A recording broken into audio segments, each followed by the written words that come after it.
Right now at 6, a change of guard within the Denver Police Department. Chief Paul Pazen has announced his retirement. We look at the top priorities the next chief will have to address. A 17-year-old shot at a house party shares how that night changed her life forever. Metal rod going down my foot now, or down my leg, and I believe I have screws right here in my ankle. And now she's calling on police to listen to concerns of others her age. Just listen to us. We're being honest with you guys, but you guys are not believing us. Plus, with health issues piling up, this Denver woman is in desperate need of air conditioning. When I'm thinking about trying to live, that's what I'm doing.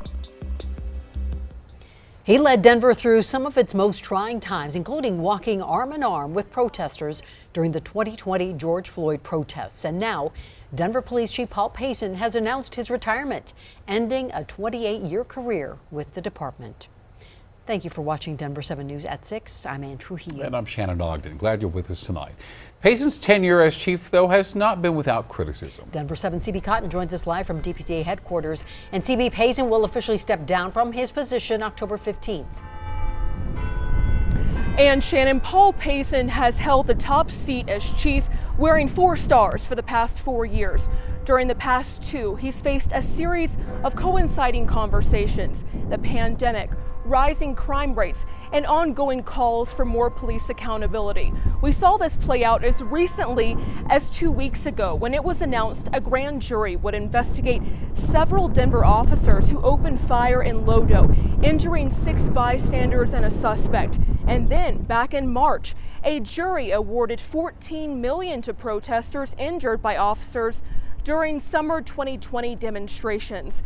But there's also been praise for Pazen for the ways he's tried to re-envision policing. He pushed for the city's STAR program, which sends mental health professionals to low-level 911 calls instead of uniformed officers. He also helped create a resource center to connect low-level offenders with resources after an arrest. The center is expected to launch this fall. There's also been challenges for Pazen to address.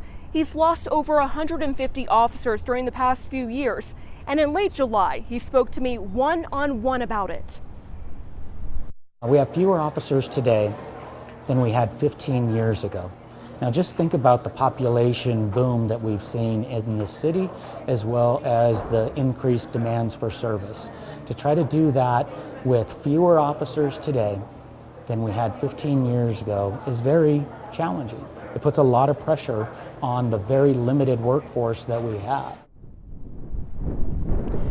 We have requested an interview with Chief Pazen, but coming up in later newscasts, we'll recap his tenure and we'll also hear some more of his responses to challenges in policing. Reporting live, I'm CB Cotton, Denver 7. CB, thank you. And Division Chief Ron Thomas has been selected as Mayor Hancock's nominee to be the next police chief.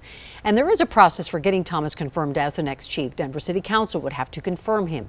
In Chief Pazen's absence, Thomas would assume day-to-day management of the department as acting chief, beginning on September 6th. All right, so who is Division Chief Ron Thomas? He joined DPD in 1989, held several roles through the department. Now, already Denver Police says Thomas will work with Mayor Hancock to address a number of issues within the department, including implementing new strategies to reduce rising crime, focusing on aggressive recruitment of new officers, and reestablishing trust with the community, especially in communities of color. And you can find all our reporting on Pazen's retirement right now on thedenverchannel.com.